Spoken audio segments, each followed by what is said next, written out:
그래서 발트는 이 괴테와 견줄 수 있지만 고대 그리스의 예술에 대한 이해에서는 이 괴테보다 한 걸음 더 나간다. 그리고 유럽의 그 데카당스한 도덕과 문화를 해체하는 하나의 그 망치의 철학자다. 니체는 당대 자연과학의 정점이었던 다윈의 진화론을 받고 그 한계를 봤어요. 그리고 이 심해의 의지를 발견해서 이 새로운 생의 긍정에 대한 철학으로 나가는데 이건 상당히 중요합니다. 오늘날 그 뭐 자연과학에서도 다윈은 거의 이제 병실에 누워서 링게르를 꽂고 앉아 있는 상황이 되었다. 특별히 이런 에피제네틱스가 나타나게 되니까 뭐 유전자가 결정하고 뭐 이런 다윈이 이야기하는 자연 선택, 생존 투쟁, 적자가 뭐 이렇게 살아남는 이런 것들은 이거 더 이상 이건 뭐 이 다윈이 어느 동네에 가서 자기가 본 그거 관점주의에 불과하지 이건 사용될 수가 없다. 뭐 가장 대표적으로 슈투어트 카프만 같은 사람들은 뭐 이미 창조, 분자 생물학의 구조 속에서 항상 종이 다른 생명이 창조한다고 보잖아요. 뭐 창발성이다. 새로운 종이 창조적으로 발생한다. 이런 거는 뭐 오늘날 미국에서 에드워드 윌슨 같은 하버드의 사회생물학을 이야기하거나 뭐 리차드 도킨스의 얌체의 유전자는 거의 소설로 다 그 비판을 해버리죠. 특별히 그 윌슨 같은 사람은 하버드 대학에 있었지만 사회생물학을 통해서 개미의 유전자를 통해서 인간이 배워야 된다. 뭐 그런 식으로 이제 접근했다가 그 보스턴에 있는 과학자들 완전히 그 신파시즘과 어떤 우생학이나 이런 것들이 아주 무섭게 이런 사회생물학 속에 이제 등장한다. 뭐 이런 것들이 과학이라는 이름으로 둔갑해가지고 생태학적인 사유다. 뭐 이런 식으로 둔갑해가지고 이른바 니오 다위니즘이다. 뭐 이렇게 나타나지만 이미 전문가 영역 속에서는 이 부분은 굉장히 심각한 문제틀이 됩니다. 뭐 그렇다고 해서 뭐 윌슨 같은 이 사람을 무슨 뭐 파시스트라 뭐 이렇게까지 볼 수는 없지만 그만큼 이제 이 생물학을 이 다윈의 그 정통주의 입장을 가지고 생물학을 하는 사람들이 사회적인 역사적인 복잡성을 전혀 이해하지 못하는 그런 이제 순진함이 이제 그런 일들로 이제 나타나지 않았나. 그러나 슈터트 카프만 같은 사람들 또는 뭐 스테판 굴드 같은 이분도 하버드 대학의 이제 유명한 그 중지 상태, 평형 상태, 진화가 수백만에 걸쳐서 진화가 전혀 되지 않았던 그런 부분들을 끄집어내서 다윈의 진화론을 가지고 더 이상 세계와 자연과 역사의 삶을 이야기할 수 없다. 뭐 이런 논쟁들이 상당히 중요하게 나옵니다. 어쨌든 칼바르트의 입장은 이 분자생물학자인 케네스 밀러라고 하는 사람이 있어요. 그 다윈의 하나님을 발견하면서 아주 유명한 책이죠. 그러니까 진화라고 하는 건 종교적인 믿음과 대립하지 않는다. 뭐냐면 삶의 형식들이 다르지 않느냐. 진화라고 하는 건 그 자연과학 안에서 이런 실험실 안에서 연구되는 하나의 모델이고 전제들이지 그게 무슨 믿음도 아니고 믿음 체계도 아니고 이른바 이 비트겐슈타인적으로 표현하면 언어의 개임이 다 틀린데 기독교 종교 안에서 사용되는 언어들 믿음이라고 하는 그 양식 속에서 나타나는 이 삶의 모습들하고 자연과학자들이 그 실험실에서 연구하는 그런 것들을 서로 이제 착각들을 해가지고 한쪽이 한쪽을 뭐 지배한달지 혼동을 시킨달지 이런 거는 상당히 이건 문제가 된다. 이런 케네스 밀러의 입장은 상당히 칼바르트가 이런 자연과학 또는 다윈, 니체 이런 쪽을 보는 접근에 상당히 비슷합니다. 어쨌든 다윈의 생존 투쟁은 니체에게는 힘의 의지로 변형이 되고 이 고결한 인간의 도덕으로 바뀌어지죠. 다윈에게는 도덕이 없잖아요. 생존 투쟁만 있고 아주 그 자연 속에 이 이빨과 발톱에 피가 묻혀져 있는 그 자연의 현실을. 그래서 이게 당대 식민주의 대표였던 허버 스펜서, 사회진화론이라고 그러죠. 영국이 인도를 지배할 때, 그리고 일제가 발빠르게 이거를 갖다 놔가지고 조선을 지배할 때 바로 써먹었던, 그러니까 이 강자의 특권 이론, 이 인종차별주의 뭐 이런 쪽으로 나오는데, 니체는 이 부분을 그 당대 아주 강하게 비판했던 사람이에요. 사실 이 허버 스펜서의 사회진화론 또는 이런 그 식민지 이론은 오늘날 그대로 이어지죠. 대표적으로 대한민국에서는 식민지 근대성을 이야기하는 사람들은 정신세계가 이런 다윈의 생존투쟁, 허버 스펜서의 사회진화론, 사회생물학, 그리고 신자유주의, 그러니까 입으로는 자유무역을 이야기하지만 강자의 특권 이론, 그 연약한 사람들은 어떻게 해야 되나? 그거 다 죽어야지. 뭐 이런 것들이 오늘날도 그대로 이제 이어진다고 볼 수 있습니다. 1887년 프랑스 니스 여행 중에 니체가 도스토옙스키가 사망한 지 6년 후에 그 사람의 작품을 접했어요. 그래서 자기 친구 오버백에게 이 보낸 편지에 보면, 내가 오늘 책방에서 우연히 도스토옙스키의 이 지하로부터의 수기를 보았는데 참 내가 피의 소리를 들었다. 이 작품에서. 그리고 나의 마음은 참 기쁨으로 뛰었다. 니체는 뭐 엉엉 울었다 그래요. 그 도스토옙스키의 작품을 읽고, 왜 도스토옙스키가 내 근처에 살지 않느냐. 너무 외롭게 살았으니까 니체가. 도스토옙스키가 내 근처에 살았더라면 참 내가 좋을 뻔했는데, 뭐 그런 한탄도 했다 그래요. 근데 이제 워낙 이 니체가 메타포식으로 글을 많이 쓰다가 보니까 많이 이성주의나 지성주의를 비판하고, 이 직관과 감각에 기초해 가지고, 이 직관과 감각이 바로 원초적인 생에 그래도 가장 잘 접근할 수 있기 때문에 그 언어는 메타포로 표현된다. 뭐 그러다가 보니까 피로 쓴 글쓰기, 그러니까 저 뭐 야만주의 아니냐 이렇게 오해할 수 있는데 그런 건 아닙니다. 이 자라투스트라에서도 나와요. 이 피로 쓰는 글쓰기라고 하는 내용. 어떤 면에서 빌헤름 딜타이하고도 비교가 될 수 있어요. 그 빌헤름 딜타이는 니체의 동시대인이었고, 니체의 제작에 대해서 상당히 집중적으로 연구를 한 사람이죠.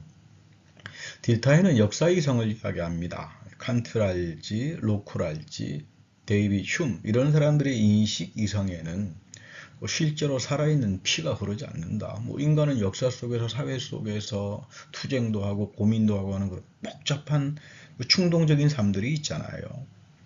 근데 이런 역사적인 삶들이 이 뭐 칸트나 로크나 흉의 인식 과정에 뭐 없지 않느냐. 딜타이도 니체 저작을 매우 중요하게 여겼고, 그 당대 동시대인들 가운데 이 생철학의 대변자가 니체, 딜타이, 그리고 후설로 이제 나타나고, 이런 전통을 이제 하이데거는 존재론으로 가져가다가 결국은 이제 파시즘으로 이제 끝나버리는데 안타깝죠. 그래서 뭐 딜레즈 같은 경우도 가만히 읽어보면 하이데거의 영향이 나타나기도 하지만 오히려 이 하이데거의 파시즘 존재론을 뭐 상당히 그 강렬하게 비판하는, 뭐 딜레주는 아예 이 사람 입장이 반파시즘, 오이디푸스 컴플렉스는 다 거짓말이다, 프로이드의 다윈의 진화론도 다 허구에 불과하다, 이렇게 굉장히 그 레디컬하게 하는 사람이기 때문에 이 하이데거하고 딜레주의 관계도 참 복잡합니다. 자, 어쨌든 바르트는 슐라에르마와 딜타이 해석학을 쭉 검토했어요. 딜타이가 슐라에르마의 제자잖아요. 신학 공부했고, 딜타이의 아버지도 목사님이었고, 칼 바르트는 죽을 때까지 슐라에르마를 붙들고 있었으니까 아주 꿰뚫어 봤죠. 그 전통, 슐라에르마하고 딜타이의 해석학을 검토하고 하이데거와 불트만 해석하고는 전혀 대립으로 나갑니다. 뭐 나중에 뭐 게핫 에벨링이랄지 뭐 한스게로 가다모 같은 사람은 이 바르트의 새로운 해석학적 공헌을 뭐 높게 평가하기도 하는데 가만히 보면 제가 볼 땐 그래요. 에벨링도 그렇고 가다모도 그렇고 또 에바 중엘도 그렇고 바르트의 이 해석학은 개보학이에요. 그 전혀 보지 못하는 것 같아요. 문제트라는 사고를 가지고 바르트는 성서 주석을 쓰기 때문에 어떤 새로운 전혀 다른 장르의 주석들, 성서 비평이 이제 나타나기도 합니다. 자, 이 바르트를 여러분들이 니체를 어떻게 보았나를 좀 원전을 가지고 읽는 건 중요하니까 여러분들이 교회 교의학 3의 그 2권에 보면 231페이지부터 한 43페이지까지 자그마한 글자입니다만은 아주 집중적으로 니체에 대한 주석을 달아놨어요. 한국의 번역들이 잘 돼 있으니까 이 교의학 3권의 2권 그 공동인간성 그 신학적 인간학을 보면 니체가 칼바르트에게 어떻게 수용이 되고 또 어떤 부분은 비판적으로 거절되는가 잘 볼 수 있을 겁니다. 바르트는 여기서 니체는 자라투스트라를 통해서 인간성에 보다 더 큰 선물을 주었다. 이 동료 인간이 없는 인간성, I am. 나는 존재한다. 나는 I am인데 힘의 의지를 가지고 난 존재한다. 그러나 동료 인간이 아니라 나의 힘의 의지, 생을 긍정하는 힘의 의지를 가지고 나는 대지를 사랑하고 고결한 윤리를 이제 발전시켜 나간다. I am. 뭐 그런 맥락에서 이제 아주 평가를 잘 하죠. 그래서 발트는 동료 인간이 없는 니체는 고독했다. 그러나 형언할 수 없는 풍부함 가운데 살았다.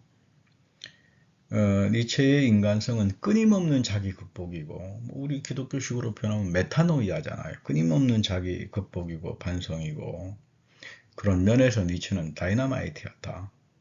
그리고 마지막에 가서 니체는 디오니소스 자신이 되었다. 뭐 이렇게 말을 합니다. 그렇다고 해서 뭐 이 표현은 뭐 니체가 신이 되었다는 말이냐 그런 건 아니에요. 니체는 상당히 자라투스트라를 읽어보면 굉장히 고결한 사람이고 겸손한 사람이고 어떻게 하면 이 큐피디타스 이 세상의 돈과 권력과 물질에 빠져가지고 사는 사람들을 안타깝게 생각하고 구원해 볼까 하는 그런 구원의 의지를 가지고 있었던 그런 사람이다. 그런데 이제 바르트의 그 니체 해석을 읽어보면 좀 한계가 있어요. 바르트는 영원 회귀에 대해서는 상세하게 다루질 않아요. 오히려 이런 바르트의 그 니체의 영원 회귀의 부분은 한쪽에서는 바르트 제자 가운데에 디터 쉘롱이라고 하는 분이 있는데 이분은 뭐 칼바르트도 니체와 마르쿠스 두 축을 가지고 읽는 뭐 흔히 이제 그 서클에서는 디터 쉘롱은 바르트 전체 저작을 다 읽었다라고 평가할 정도로 그런 대단한 분입니다. 그런데 이제 니체를 굉장히 중요하게 여기는 분이세요. 그런가 하면 이제 헬무트 골비처가 쓴 그 크룸메서 홀스 아우프라이터 강이라고 하는 그쪽 칸트에서부터 에른스트 블로우까지인데 그 자기 베를린 대학 철학과 동료 교수였던 빌헤른 바이셰델.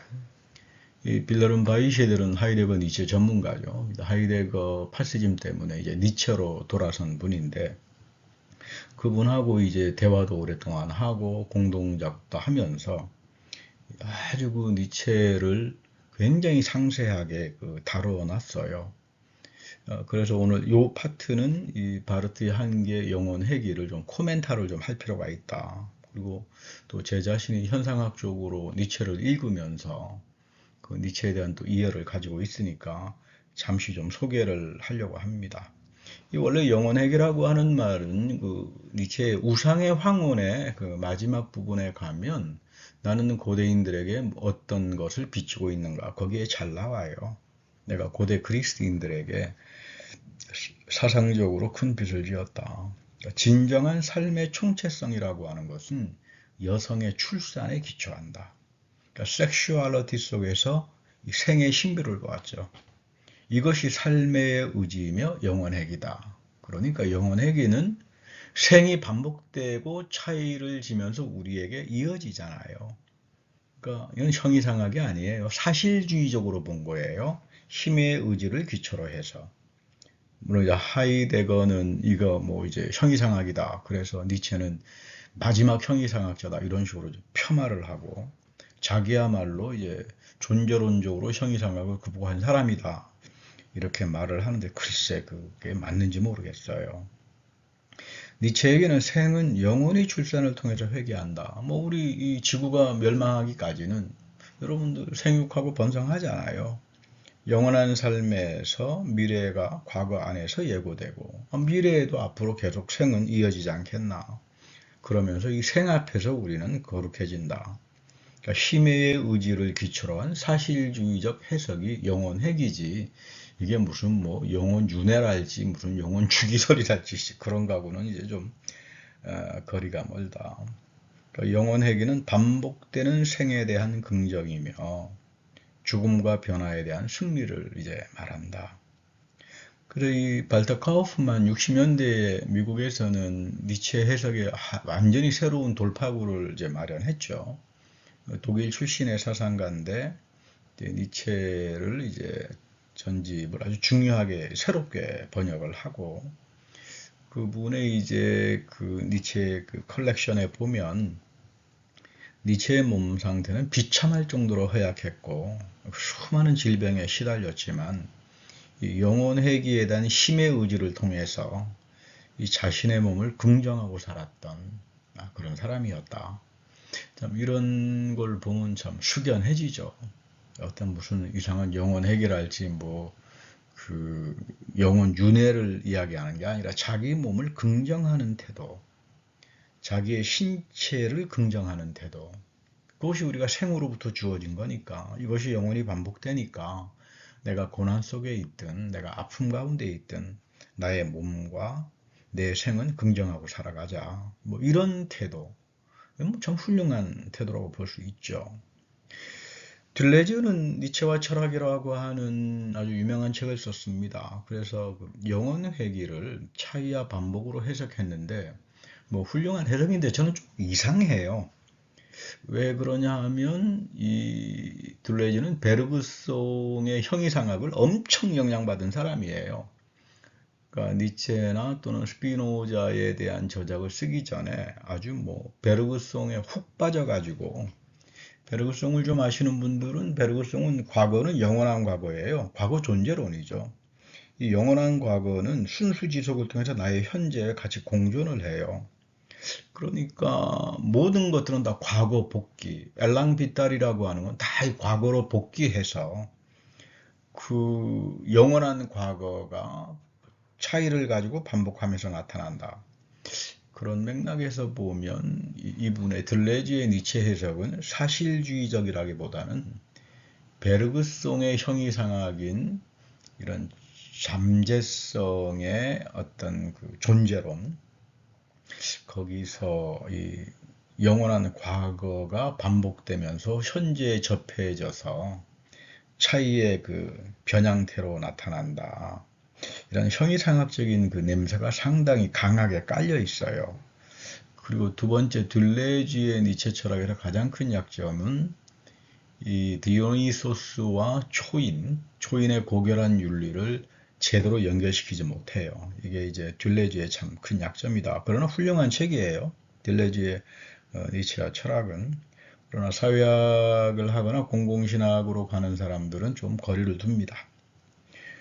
그리고 둘레즈는 하이데거를 상당히 많이 비판합니다. 이 니체의 해석에서 하이데거는 영혼회귀를 자신의 그 존재와 현존재로 이동시켜 가지고 결국은 이 니체가 가지고 있는 아주 비판적인 계보학을 빼버렸다. 뭐 이런 맥락에서는 상당히 하이데거에 대해서 비판적이죠.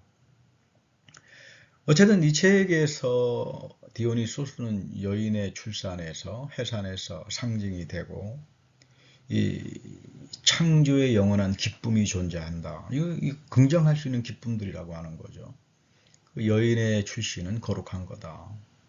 이건 뭐 여러분 그 종교인들 특별히 이제 신학을 하시는 분들은 토라의 제1계명 생육하고 번성하라 뭐 거기하고 이제 잇대어지잖아요. 그래서 바르트는 상당히 날카롭게 니체를 파시즘, 파시스트 사유로 절대로 이야기할 수 없다. 오히려 니체는 당대 비스마르크에 대해서 강력한 비판가였고, 괴팅겐 대학 교수 시절에 이 바르트는 알브레이트 리첼에 대해서 굉장히 그 악감정을 가지고 있었죠. 바르트가 괴팅겐 대학에 가보니까 알브레이트 리첼 제자들이 거의 다 파시스트들이에요. 다 반유대주의자들이고, 그리고 다 비스마르크를 옹호하고, 그래서 바르트가 아주 싫어했는데, 그 레오나르트 라가찌는 이 알브레이트 리첼의 제자예요. 그래서 이제 라가찌의 종교사회주의하고 바르트를 갖다 놓는 건 이건 좀 이상하다 이렇게 볼 수 있습니다. 네, 바르트에 의하면 니체는 프랑스 문학을 존중했고 이탈리아 르네상스, 앞서 말씀드렸습니다만은 골동품으로서의 문화 보존의 역사, 그 나름대로 그 의미가 있는 거죠. 그리고 고대 그리스 예술과 비극, 그거는 이제 기념비적인 역사들이죠. 이렇게 역사를 분류하면서 계보학적으로 비판할 건 비판하고 또 수용할 건 수용하고 그런 맥락에서 이제 문제틀하는 해석, 계보학적 해석을 이제 열어놓은 사람이다.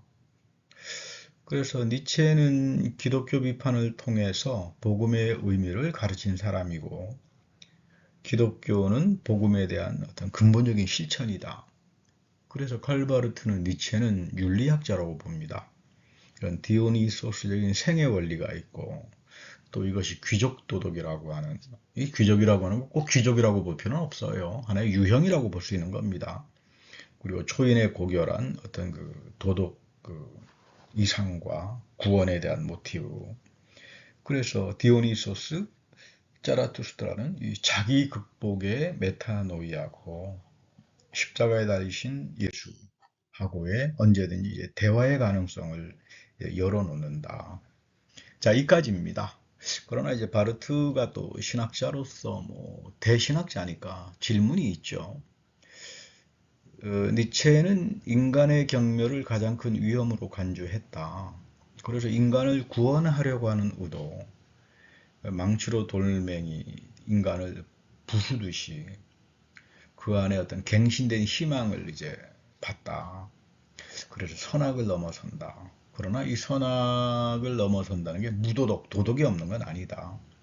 이 볼테르의 자유정신을 상당히 긍정적으로 평가하고 그런 맥락에서 니체는 여전히 계몽의 전통에 서 있는 사람이다. 그러니까 계몽을 비판하지만 이 트랜스 모더니티, 계몽의 근대성을 넘어서려고 하는 어떤 면에서는 포스트 모던주의하고는 좀 다르다. 그러나 바르트는 이 니체가 갖고 있는 여성의 태도에 대해서는 좀 비판을 합니다. 영원한 여성성의 첫 번째 심리학자일 수는 있는데 디오니소스적인 생애 요소에서 그러나 그 시몬느 보바르의 제2의 성 이런 것하고 좀 비교 검토를 하면 좋겠다.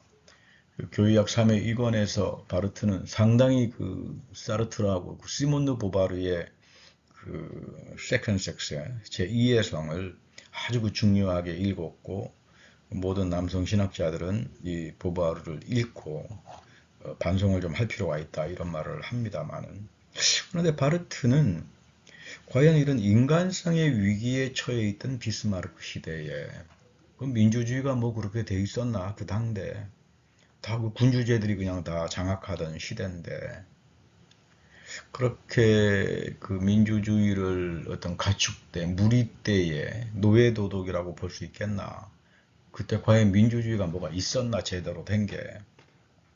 이런 맥락에서 고린도전서 1장에 나오는 28절이죠. 바울의 아게네스 신학.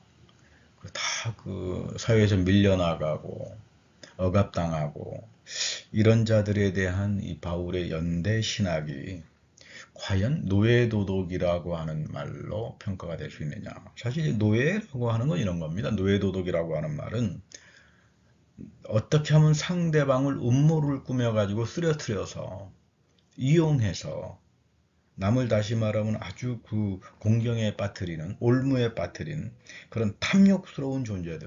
그러니까 그런 탐욕스러운 유형은 노예에서도 나타날 수 있지만 귀족들에게서 나타날 수도 있고 권력을 지닌 자들에게는 그런 큐피디타스 탐욕은 더 많이 나타나겠죠.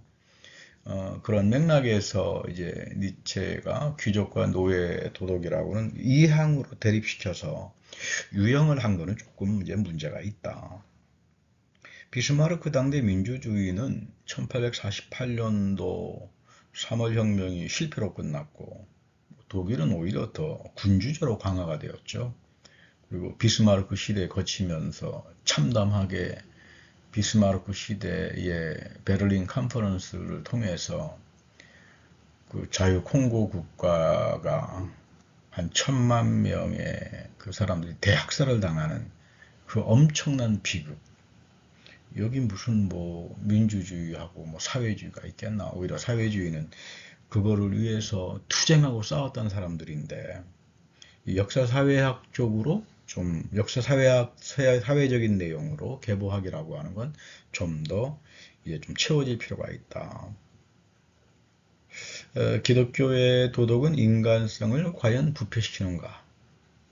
에케 호모에서 볼테르가 에크라세 랑팜무라고 하는 이 종교의 권위의 모든 미신을 타파하자. 이거를 그대로 이제 니체가 수용하는데 사실 성서 텍스트 속에서의 복음, 그 복음이 자해라고 그러죠. 서브젝 매터. 그 복음에 다시 말하면은 원사실. 그 원사실은 하나님은 세상을 변혁시키고 세상을 심판하고 부패하고 탐욕과 데카당스에 빠진 자들을 전부 다 내려치고 연약하고 밀려나간 에게네스 같은 사람들, 이런 사람들에게 하나님은 정의를 베푸는데 이런 맥락에서 이제 니체는 보다 더 비판적으로 역사사회적인 내용과 또 성서 텍스트 속에 담겨져 있는 하나님의 혁명적인 그런 어떤 복음과 은총을 가지고 같이 이제 보충적으로 읽어질 필요가 있다. 뭐 이 정도가 칼바르트가 니체를 보는 긍정적이면서 이제 비판적인 하나의 시선이라고 볼 수 있습니다. 자, 여러분 감사합니다. 오늘은 이 정도로 하고요. 또 틈틈이 신학 쪽에서 이런 니체나 하이데거나 또 사르트르나 또는 마르크스주의나 이제 이런 것들을 어떻게 이제 보면서 나가는가, 그런 것들을 같이 교차시켜서 뭐 락강 강의랄지 또는 뭐 사회학에 대한 강의랄지 서로 같이 검토하면서 가면 이해하기에 쉽지 않나, 이제 그런 생각이 듭니다. 자, 여러분 건강하세요. 감사합니다.